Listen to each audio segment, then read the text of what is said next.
కలుగును గాక. క్రీస్తునందు ప్రియమైన దేవుని బిడ్డలారా, మీకందరికీ ప్రభు అయిన యేసుక్రీస్తు నామములో నా శుభాభివందనాలు తెలియపరుస్తున్నాం. ఈ రాత్రి కాలంలో కొద్దిసేపు మనం దేవుని వాక్యాన్ని ధ్యానం చేసుకున్నాం. దేవుని యొక్క పరిశుద్ధ గ్రంథం నుండి మార్కు సువార్త 15వ అధ్యాయము 34వ వచనాన్ని మనం ధ్యానం చేసుకున్నాం. ఈనాటి దినానికి ఏర్పాటు చేయబడినటువంటి దేవుని వాక్యాన్ని మనం ధ్యానం చేసుకున్నాం.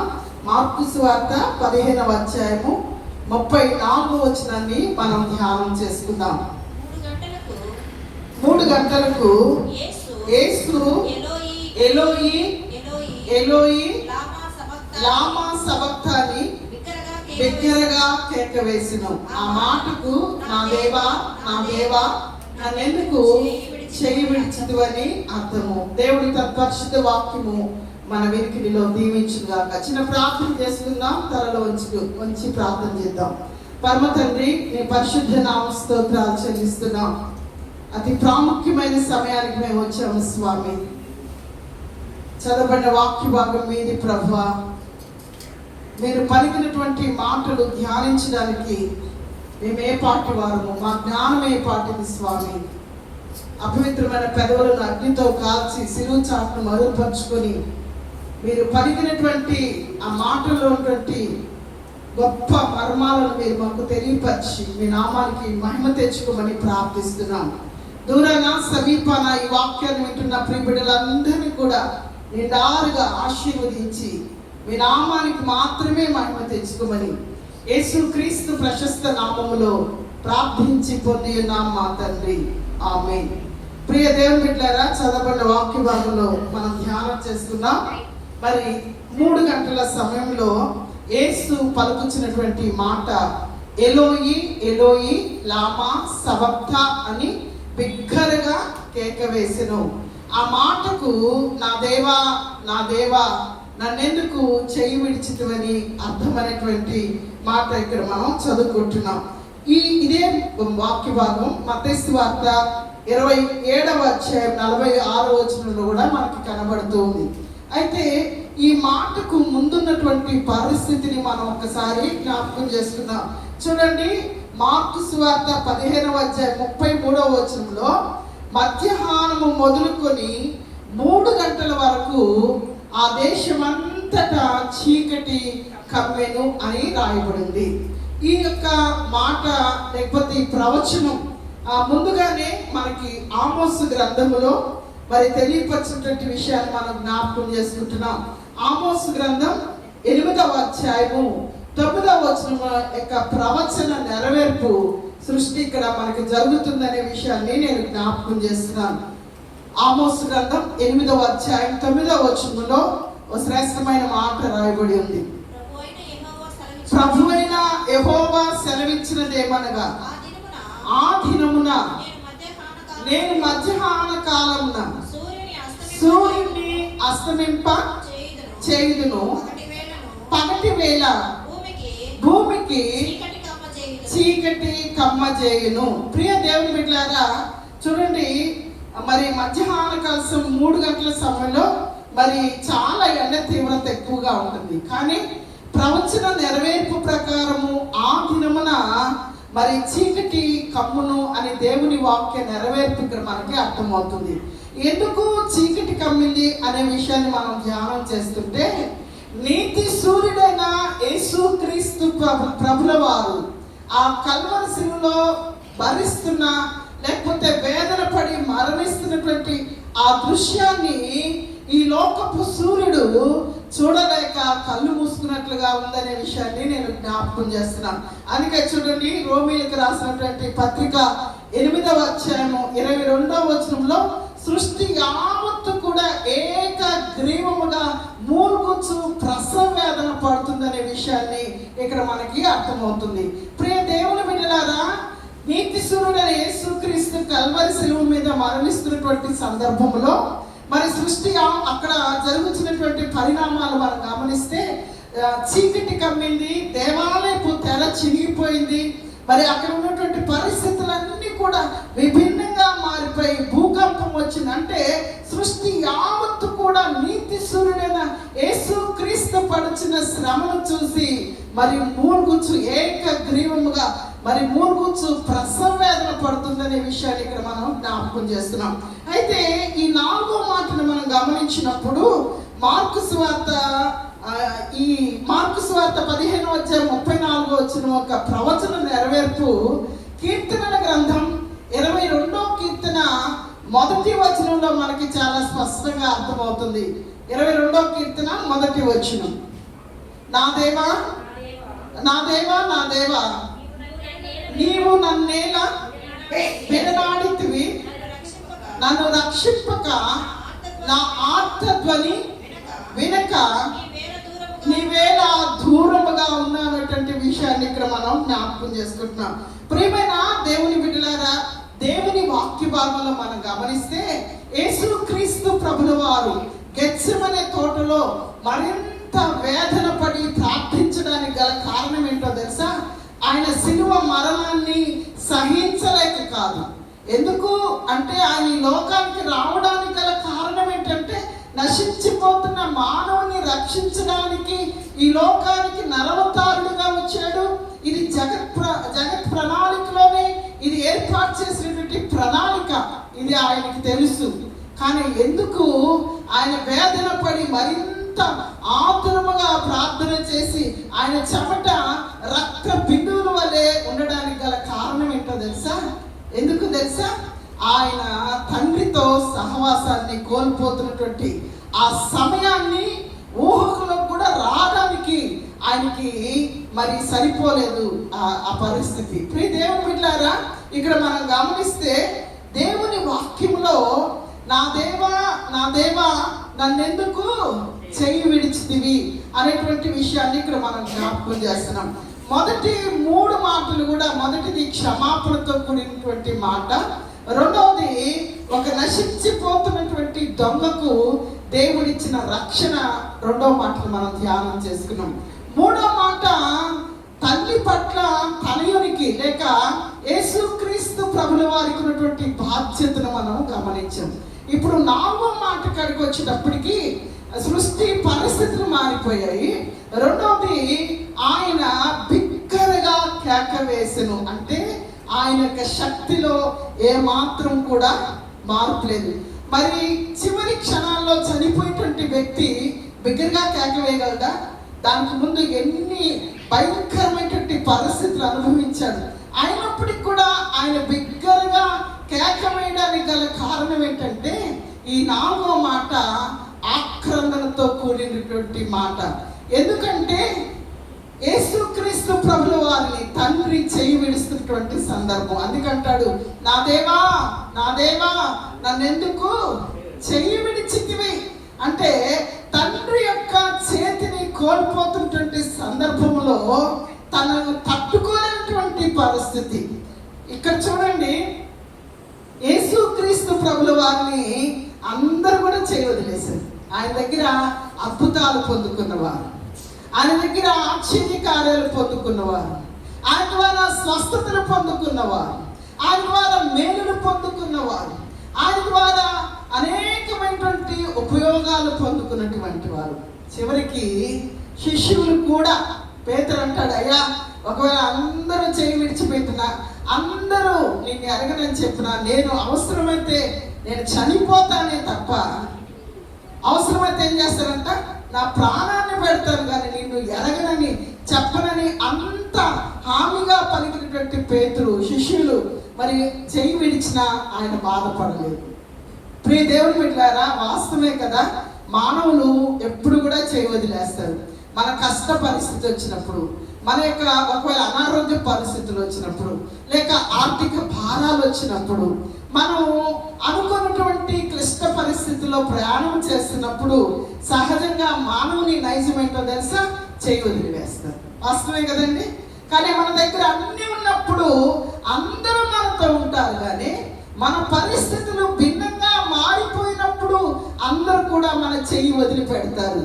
ఇది మానవ నైజం, ఇది దేవునికి తెలుసు. అందుకే ఆయన ఏమాత్రం బాధపడలేదు. కానీ తన తండ్రి చెయ్యి విడిచి వేస్తుంటే ఆ పరిస్థితిని ఊహించలేనటువంటి స్థితిగా ఇక్కడ మనం జ్ఞాపకం చేసుకుంటున్నాం. అందుకే నా దేవా నన్ను ఎందుకు చేయి విడిచితివి అంటే యేసుక్రీస్తు ప్రభుల వారు కూడా దేవుడు ఉన్నాడు, ఆయన దేవుడు కాదు అనడానికి వీల్లేదు.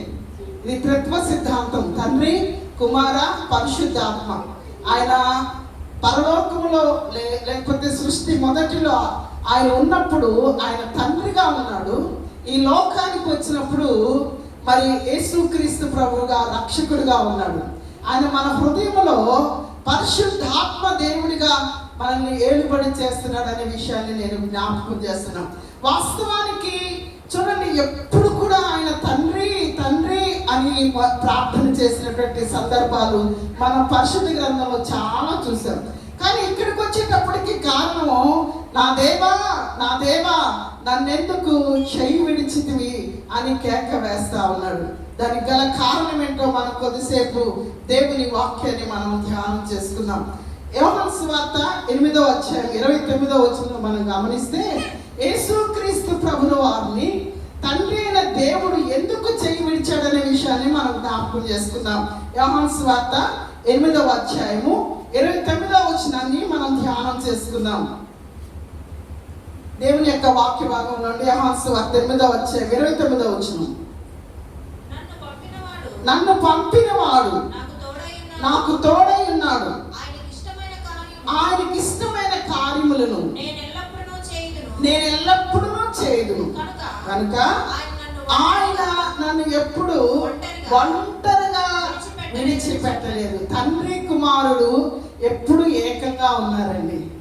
ఎప్పటి నుంచి అంటే సృష్టి ప్రారంభము నుంచి, సృష్టి జగత్ పునాది వేయబడక మునిపే వారు కలిసి ఉన్నారు. ఏ సందర్భంలో అంటే ఇక్కడ మాత్రమే చేయి విడిచేది, ఇక్కడ మాత్రమే తప్ప. మరి యోహాను సువార్త 19 నేను నా తండ్రిని ఏకమై ఉన్నాం. బ్యాప్టిజం తీసుకున్నప్పుడు ఈయన నా ప్రియకుమారుడు, ఈయన యందు నేను ఆనందించుచున్నటువంటి సాక్ష్యం. అంటే తండ్రి కుమారుడు ఎప్పుడు కూడా ఏకముగా మనకి ఇక్కడ కనబడతా ఉన్నారు. కానీ ఈ సందర్భంలో మాత్రము తండ్రి అయిన దేవుడు కుమారుడైన యేసుక్రీస్తుని చేయి విడిచాడు. దానికి గల కారణం ఏంటో తెలుసా? చూడండి, యెషయా గ్రంథం 53వ అధ్యాయం 10వ వచనంలో ఒక మాట రాయబడింది. యెషయా గ్రంథం 53వ అధ్యాయము 10వ వచనంలో చూద్దాం. 53వ అధ్యాయం 10వ వచనం. అతని నలుగుగొట్టుటకు యెహోవాకు ఇష్టమాయెను, ఆయన అతనికి వ్యాధి కలుగజేసెను. అతడు తన్ను తానే అపరాధ పరిహారార్థ బలిగా చేయగా అతని సంతానము చూచును. ప్రియ దేవుని బిడ్డలారా, అతని నలుగుగొట్టుటకు యెహోవాకు ఇష్టమాయెను. ఎందుకు నలుగుగొట్టడానికి ఇష్టమయ్యాడు? తండ్రి కుమారులు ఎప్పుడు కూడా ఏకముగా ఉన్నటువంటి వారు ఇప్పుడు యేసుక్రీస్తు ప్రభుల వారిని తండ్రి ఎందుకు చేయి విడిచాడనే విషయాన్ని ఇక్కడ నేను జ్ఞాపకం చేస్తున్నాను. మన అందరి దోషములను అతని మీద అంటే యేసుక్రీస్తు ప్రభుల వారి మీద మోపబడినటువంటి సందర్భాన్ని ఇక్కడ మనం జ్ఞాపకం చేసుకుంటున్నాం. ప్రియ దేవుని బిడ్డలారా, అసలు యేసుక్రీస్తు ఎలాంటి వాడనే విషయాన్ని మొట్టమొదటిగా మనం తెలుసుకుందాం. అపోస్తలుడైన పౌలు హెబ్రీయులకు రాసినటువంటి పత్రిక 7వ అధ్యాయము 26వ వచనాన్ని మనం జ్ఞాపకం చేసుకుందాం. హెబ్రీయులకు రాసిన పత్రిక 7వ అధ్యాయం 26వ వచనాన్ని మనం చదువుకుందాం. పవిత్రుడను నిర్దోషియు నిష్కల్మషుడును పాపులలో చేరక ప్రత్యేకముగా ఉన్నవాడును ఆకాశ మండలము కంటే మిక్కిలి హెచ్చైన వాడునైన ఇట్టి ప్రధాన యాజకుడు మనకు సరిపోయిన వాడు. యేసుక్రీస్తు ప్రభుల గురించి ఇస్తున్నటువంటి సాక్ష్యం ఏంటో తెలుసా? ఆయన పవిత్రుడైన దేవుడు. హల్లెలూయా. ఈ భూమి మీద ఎవరైనా పవిత్రులుగా ఉన్నారు అంటే అది యేసుక్రీస్తుకు మాత్రమే సాధ్యమే. ఆయన పవిత్రుడును నిర్దోషియు నిష్కల్మషుడును పాపులలో చేరక ప్రత్యేకముగా ఉన్నటువంటి యేసుక్రీస్తు ప్రభుల యొక్క గుణగణాలు ఇక్కడ మనం చూస్తాము. అయితే అలాంటి వ్యక్తి మీద లేకపోతే యేసుక్రీస్తు ప్రభుల వారి మీద ఎందుకు ఈ యొక్క పాపము మోపబడిందనే విషయాన్ని మీకు నేను జ్ఞాపకం చేస్తున్నాను. యేసుక్రీస్తు ప్రభుల వారిలో ఏ తప్పిదము కూడా చేయలేదు. దొంగ సాక్ష్యం ఇచ్చాడు కదా, ఈయనందు ఏ తప్పిదము కూడా లేదనేటువంటి విషయాన్ని మనం జ్ఞాపకం చేసుకుంటున్నాం. ప్రియ దేవుని బిడ్డలారా, లూకా సువార్త 23వ అధ్యాయము 22వ వచనాన్ని మనం ధ్యానం చేసుకుందాం. లూకా సువార్త 23వ అధ్యాయము 22వ వచనంలో ఓ శ్రేష్టమైన మాట రాయబడింది. చదువుదాం. మూడవ మారు అతడు ఎందుకు ఇతడు ఏ దుష్కార్యము చేసెను, ఇతని యందు మరణమునకు తగిన నేరమేమీ నాకు అగపడలేదని కనుక ఇతని శిక్షించి విడుదల చేతునని వారితో ఎవరి మాట అంటున్నారు తెలుసా? ఎవరి మాట అంటున్నారు తెలుసా? గవర్నర్ అండి, గవర్నర్. ఆయన యేసుక్రీస్తు ప్రభువు వారి గురించి చెప్తున్న సాక్ష్యం ఏందో తెలుసా? మరణమునకు తగిన నేరమేమీ నాకు కనబడలేదు. ఎన్నోసారి అంట? 3వసారి. అన్నిసార్లు ప్రజలను హెచ్చరిస్తారు, ఒక్కసారి హెచ్చరిస్తారు కదా, మరి 3 సార్లు హెచ్చరిస్తా ఉన్నాడు. మార్కు సువార్తలు అంటాడు, ఇతడు ఏదో ఏ చెడు కార్యము కూడా నాకు కనబడలేదు. ఒక గవర్నర్ యేసుక్రీస్తు ప్రభువు వారి గురించి ఎంత చక్కటి స్టేట్మెంట్ ఇస్తున్నారండి. ఏ దోషము కూడా వేయడానికి ఆయన మీద, లేకపోతే ఆయన సిలువ అప్పగించడానికి, లేకపోతే మరణానికి కారకుడు అవ్వడానికి ఏ మాత్రము దోషము కానీ ఏ చెడు కార్యము కానీ గవర్నర్కి కనబడటం లేదండి. హల్లెలూయా. ప్రియ దేవుని బిడ్డలారా, ఇక్కడ మనం గమనిస్తే అలాంటి వ్యక్తి యేసుక్రీస్తు ప్రభు. ఈ భూమి మీద నాలో పాపమున్నదని మీలో ఎవడైనాను స్థాపింపగలడా అని సవాల్ విసిరించాడు. దానికి గల కారణం ఏంటో తెలుసా? ఎవరు మాట్లాడగలరో తెలుసా? పాపం లేని వ్యక్తి మాత్రమే అలాంటి మాటను మాట్లాడగలరు. పాపమున్న వ్యక్తి చెప్పగలరండి? మనం చెప్పగలమా? మనలో ఎన్నో పాపాలు ఉన్నాయి, ఎన్నో బలహీనతలు ఉన్నాయి, ఎన్నో అతిక్రమాలు ఉన్నాయి, ఎన్నో దోషములు ఉన్నాయి. కానీ యేసుక్రీస్తు ప్రభు వారిలో ఏ పాపము కూడా ఆయనలో మనకి కనబడలేదనేటువంటి విషయాన్ని మనం కాదు కానీ గవర్నరే మరి తీర్పు చెప్తా ఉన్నాడు. అందుకంటాడు, ఈ నిరపరాధ రక్తమును నేను చిందించినని చెప్పి ఆయన చేతులు కడుక్కొని పక్కకి వెళ్ళిపోతాడు. ప్రజలందరూ అంటారు, ఆ రక్తము మా మీద మా పిల్లల మీద ఉంచమని కోరినటువంటి సందర్భాన్ని మనం అక్కడ జ్ఞాపకం చేస్తున్నాం. అపోస్తలుడైన పౌలు కొరింథీయులకు రాసినటువంటి పత్రిక 5వ అధ్యాయం మనం గమనిస్తే 21వ వచనం చదువుకున్నాం. అపోస్తలుడైన పౌలు కొరింథీయులకు రాసినటువంటి 2వ పత్రిక 5వ అధ్యాయం 21వ వచనాన్ని చదువుకుందాం. ఎందుకనగా మనం ఆయన యందు దేవుని నీతి అగునట్లు పాపమెరుగని ఆయనను మన కోసము పాపముగా చేసి, ఏంటంటే పాపమెరుగనటువంటి యేసుక్రీస్తు ప్రభు ఎవరి కోసం పాపంగా చేశాడు? ఎవరి కోసం పాపంగా చేశాడు చెప్పండి? మన కోసము ఆయనను పాపిగా మార్చాడు. ఎందుకు? యేసుక్రీస్తు ప్రభు వారు చెయ్యి విడిచేసే తండ్రి యేసుక్రీస్తు ప్రభు వారిని చెయ్యి విడవడానికి గల కారణం ఏంటి తెలుసా? మన కోసము, మన పాపముల కోసము ఆయన మరి కల్వరి శిలువలో తన భుజం మీద మనందరి పాపములను భరిస్తా ఉన్నాడు. ప్రియ దేవుని బిడ్డలారా, అందుకే తండ్రి తన కుమారుడైన యేసుక్రీస్తుని చేయి విడిచినటువంటి సందర్భాన్ని ఇక్కడ మనం గమనిస్తున్నాం. 103వ కీర్తన 12వ వచనంలో పడమటికి తూర్పు ఎంత దూరమో మన పాపములను మన అతిక్రమను ఆయన అంత దూరపరిచి ఉన్నాడు. అంటే పడమటికి తూర్పుకి ఎంత దూరం ఉంటుంది చెప్పనండి? పడమటికి తూర్పు ఎంత దూరం ఉంటుందో? ఎంతో దూరం, అంత దూరంగా. ఎందుకు ఆయన దూరపరిచాడు తండ్రి అంటే మనందరి పాపములు ఆయన భరిస్తున్నాడు. ఆయన ఈ పాపములన్నీ కూడా సర్వ మానవాళి పాపములను సహిస్తున్నటువంటి సందర్భం ఇక్కడ మనకి జ్ఞాపకం చేసుకుంటాం.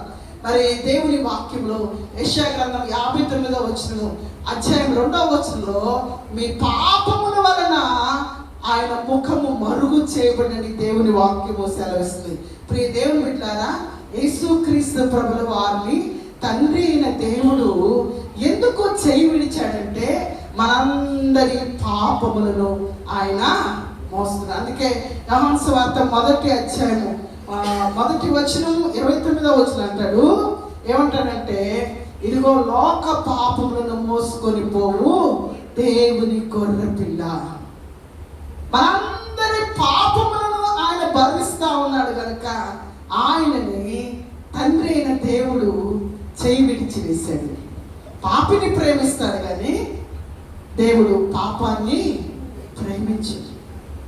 ఖచ్చితంగా పాపిని ప్రేమిస్తాడు. ఒకవేళ ఆయనే కనుక పాపిని ప్రేమించకపోతే సర్వ మానవాళి మనం ఆ శిక్షను అనుభవించాలనే విషయాన్ని జ్ఞాపకం చేస్తున్నాం.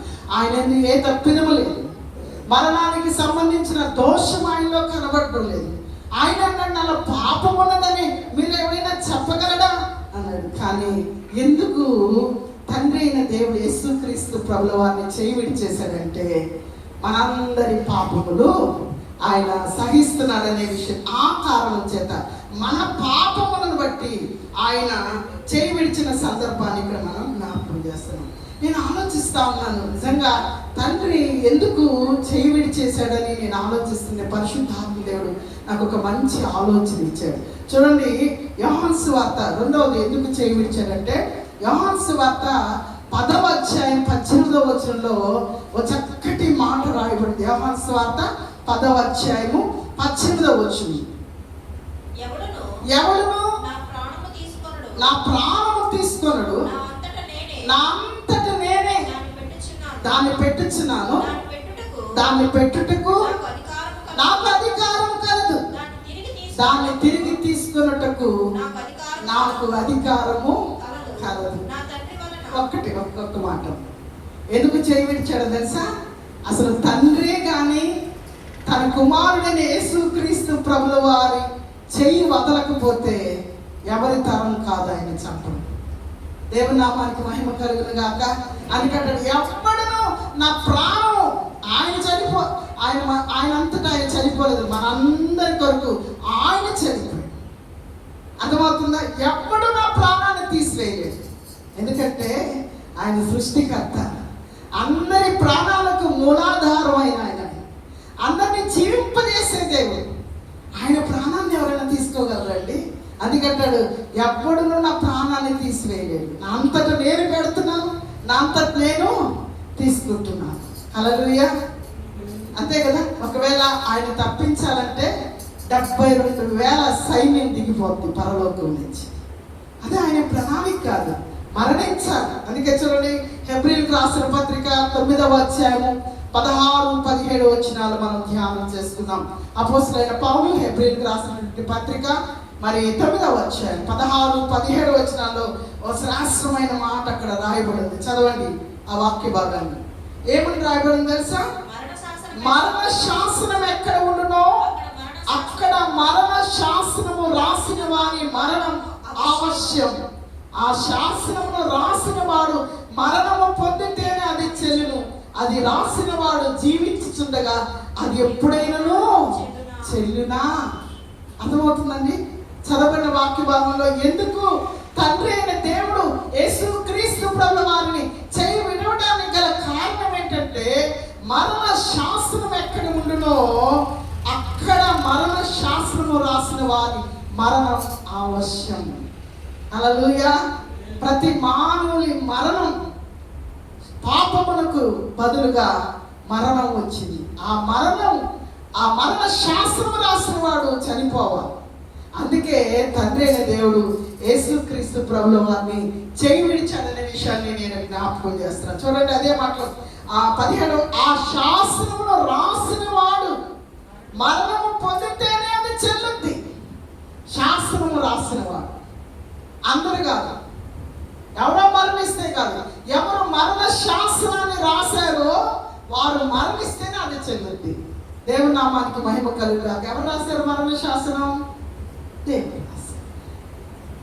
ఆ శాసనము రాసిన వాడు మరణం పొందితేనే అది చెల్లును, అది రాసిన వాడు జీవించుండగా అది ఎప్పటికీ చెల్లదు. కనుక యేసుక్రీస్తు ప్రభుల వారు ఆయన చనిపోవాలి. ఆయన మరణించాడు, ఆయన శాసనం రాశాడు. ఆయన బ్రతికితే, ఆయన బ్రతికిండగా తండ్రి అయిన దేవుడు ఒకవేళ యేసుక్రీస్తు ప్రభువుని కానీ చెయ్యి వదలకపోతే భూమి మీద కానీ ఎవ్వరు కూడా ఆయన ప్రాణం తీయడానికి వీలు లేదు. ఆయన ఏమైనా చేయగలడు. కలుగునుగాక అని సృష్టిని కలిగించిన దేవుడు, కలుగునుగాక అని సర్వ సృష్టిని చేసిన దేవుడు ఆయన బ్రతికించలేడా? బ్రతికించగలడు. ఆయన చెయ్యి పట్టుకుంటే, కుమారుడైన యేసుక్రీస్తు ప్రభుల వారి చెయ్యి తండ్రి పట్టుకుంటే ఎవరు ఆయన చంపలేరు. అందుకే ఆయన చెయ్యి వదిలిపెట్టాడనే విషయాన్ని పరిశుద్ధాత్మ దేవుడు నాకు తెలియపరచాడు. మూడవ మాట చెప్పి నేను వాక్యాన్ని ముగిస్తాను. ఎందుకు చెయ్యి విడిచాడో విషయాన్ని మూడవ మాట చెప్పి నేను ముగిస్తాను. ఆదికాండం 3వ అధ్యాయం 24వ వచనంలో, మరి ఆదికాండం 3వ అధ్యాయం 24వ వచనంలో, అప్పుడు ఆయన ఆదామును వెళ్ళగొట్టి, చాలమ్మా, ఎందుకు వెళ్ళగొట్టాడు? ఆదామును ఎందుకు వెళ్ళగొట్టాడు? సమస్తాన్ని దేవుడు ఆదాము కొరకు చేసి, అసలు కష్టపడకుండా, శ్రమ పడకుండా చక్కగా ఏదైనా తోటలో తనకిష్టమైన పండ్లు తింటూ హ్యాపీగా గడుపుతున్నటువంటి ఆదాము హవ్వ, చల్లని పూట వారితో సహవాసం చేసే దేవుడు, ఇంత చక్కటి బాంధవ్యం కలిగినటువంటి ఆదాము అవ్వ వెళ్ళగొట్టబడ్డానికి గల కారణం ఏంటో తెలుసా? దేవుడు తినవద్దన్న పండు తినడం. ఆజ్ఞను, దేవుని ఆజ్ఞను అతిక్రమించాడు. ఆజ్ఞ అతిక్రమమే పాపము. పాపము పరిపక్వమై మరణాన్ని, ప్రియ దేవుని బిడ్డలారా, ఆ ఏదైనా తోటను అంతటిని ఏలడానికి దేవుడు మొదటి మానవుడైన ఆదాముకి అంత ఆధిక్యత ఇస్తే, ఆధిక్యతను పోగొట్టుకొని దేవుని ఆజ్ఞను తిరస్కరించడం ద్వారా ఆధిక్యతను పోగొట్టుకొని ఇప్పుడు ఏం తెచ్చుకున్నాడు తెలుసా? వెళ్ళగొట్టే పరిస్థితి తీసుకొచ్చుకున్నాడు. ఎందుకు? తండ్రి అయిన దేవుడు యేసుక్రీస్తు ప్రభుల వారిని చేయి విడిచాడో తెలుసా? ఎందుకు విడిచాడో తెలుసా? ఆనాడు తండ్రితో మానవుని యొక్క సహవాసం కోల్పోయింది, వెళ్ళగొట్టబడ్డాడు మానవుడు. తండ్రి చేయి పట్టుకున్నటువంటి మానవుడు ఆ తండ్రి చేయిని విడిపించుకున్నాడు. ఇప్పుడు యేసుక్రీస్తు ప్రభుల వారి చేయిని తండ్రి ఎందుకు వదిలేశాడు తెలుసా? ఈ వెళ్ళగొట్టబడిన మానవుడు తండ్రి చేయి పట్టుకోవడానికి. హల్లెలూయా! ఎంత ప్రేమ అండి! అందుకంటాడు యోహాను సువార్త 3వ అధ్యాయం 16వ వచనంలో, దేవుడు లోకమును ఎంతో ప్రేమించాడు. ఎంత ప్రేమించాడు తెలుసా? తన సొంత కుమారుని కూడా పక్కన పెట్టేశాడు. యేసుక్రీస్తుని కూడా, తన ఏకైక కుమారుడే యేసుక్రీస్తు కూడా పక్కన పెట్టాడు. అంటే మానవాళ్ళని అంత ప్రేమించాడండి తండ్రి అయిన దేవుడు. ఇక్కడ తండ్రి అయిన దేవుని ప్రేమ, యేసుక్రీస్తు యొక్క త్యాగం మనకి వచనంలో కనబడతా ఉంటుంది. తండ్రితో సహవాసం కోల్పోయిన మానవుడిని తిరిగి తండ్రితో సంధి చేయడానికి, హల్లెలూయా, తండ్రితో సంధి చేయడానికి ఆయన చేయి వదిలిపెట్టాడు. ఎందుకంటే ఏలీ ఏలీ లామా సబక్తా అని బిగ్గరగా కేక వేశాడు. ఆయన శక్తి ఏమాత్రం బిగ్గరగా కేక వేయాలంటే, చనిపోయే వ్యక్తి కొన్ని క్షణాల్లో చనిపోతారు అంటే ఆ వ్యక్తి స్వరం ఎలా ఉంటుందో చెప్పండి కదా. కానీ ఇక్కడ బిగ్గరగా కేక వేశాడు. అది ఆయన దైవ మానవుడు.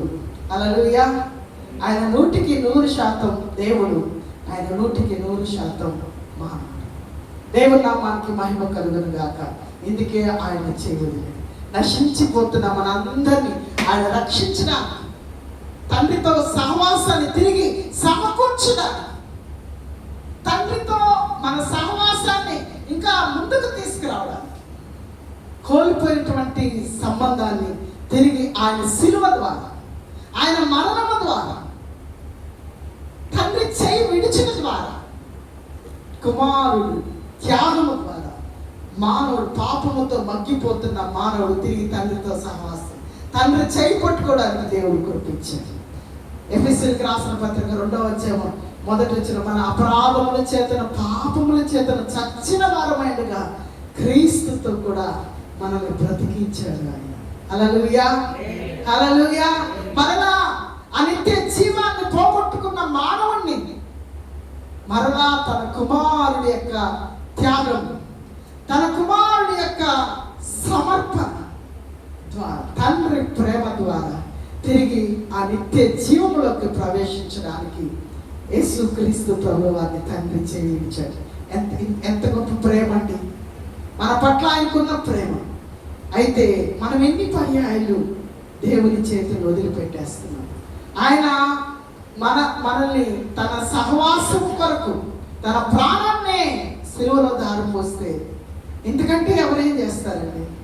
ఏ వ్యక్తి ఏం చేయగలడు చెప్పండి? ఎలాగున్నాడు నిన్ను నన్ను? వెండి బంగారం వంటి క్షయ వస్తువుల చేత మనం కొనబడలేదు. అమూల్యమును నిర్దోషము నిష్కలంకమైన గొర్రెపిల్ల క్రీస్తు రక్తం ద్వారా మనం విమోచించింది. ఆ గొర్రెపిల్ల క్రీస్తు రక్తం ద్వారా ఆ తండ్రితో సహవాసం ఇవ్వడానికి ఆయన ఈ లోకానికి దిగి వచ్చాడు. ఇందులో ప్రేమ ఉన్నది. హల్లెలూయా. దేవుడు ప్రేమాస్వరూపి, ప్రేమాస్వరూపి. వాస్తవానికి ఆయన చెయ్యి వదిలిపెట్టకపోతే ఆ స్థానంలో మనం భరించాలి, ఆ స్థానాన్ని మనం సహించాలి. కానీ దేవుడు మన పట్ల ఆయనకున్న ప్రేమ ఎంత గొప్పది కనుక అలాంటి ప్రేమలు అంటాడు, నేను ఏమాత్రము చేయి విడువను ఎడబాయినిది. అనేక పర్యాయాలు ఆయన చేతులు వదిలిపెట్టి మనం లోకములకు వెళ్ళిపోతాము, పాపం చేస్తా ఉన్నాం, దేవునికి ఆయాసకరమైన జీవితాన్ని జీవిస్తున్నాం. ఆయన రక్తము విలువను కూడా ఇంకా గ్రహించినటువంటి దేవస్థితుల్లో మనం ఉంటున్నాం. ఎంత భయంకరం, ఎంత దౌర్భాగ్యం ఈ శిలువ ధ్యానాల్లో ఉంటుంటే మన జీవితంలో.